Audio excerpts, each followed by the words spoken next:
అంతే కదా. రాజశేఖర రెడ్డి వైపు ఉంటారు కదా, ఎందుకు నీ వైపు రావాలి? ఉమ్, అది కదా లెక్క.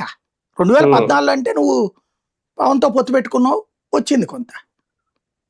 కానీ అంతకుముందు అయితే కనుక కాంగ్రెస్ వైపే ఉండేవాళ్ళుగా కాపులు. అవును. కాపులు అసలు నీ వైపు ఎందుకు రావాలి? 89 తర్వాత కాపులు టీడీపీకి దూరం అయి ఉన్నారు కదా.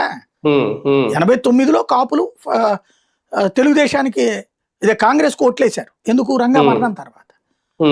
94లో కూడా కాపుల ఏరియాల్లో ఇటుకు స్ట్రగుల్ ఉంది కదా.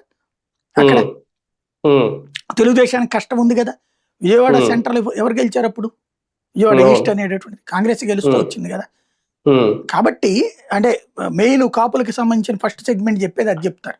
ఇప్పుడంటే సరే పిఠాపురమా విజయవాడ చెప్తున్నారు కానీ అప్పట్లో అయితే అయ్యే కదా లెక్క కాపులకి సెగ్మెంట్లు అంటే కనుక. విజయవాడ ఈస్ట్ అనేటటువంటి గెలిచింది ఎవరు అప్పుడు కూడా? వీళ్ళే కదా గెలిచింది. రంగా తర్వాత రత్న కుమారే కదా గెలిచింది. ఆ తర్వాత 99 ఎలక్షన్స్ అప్పుడు బీజేపీ గెలిచింది. అప్పుడు కూడా టీడీపీ కాదు అక్కడ కాపు ఏరియాలోకి వచ్చేటప్పటికి. కాబట్టి లెక్క 2009లో అదే కాపు ఏరియాలో విజయవాడ ఈస్ట్ ప్రజారాజ్యం గెలిచింది.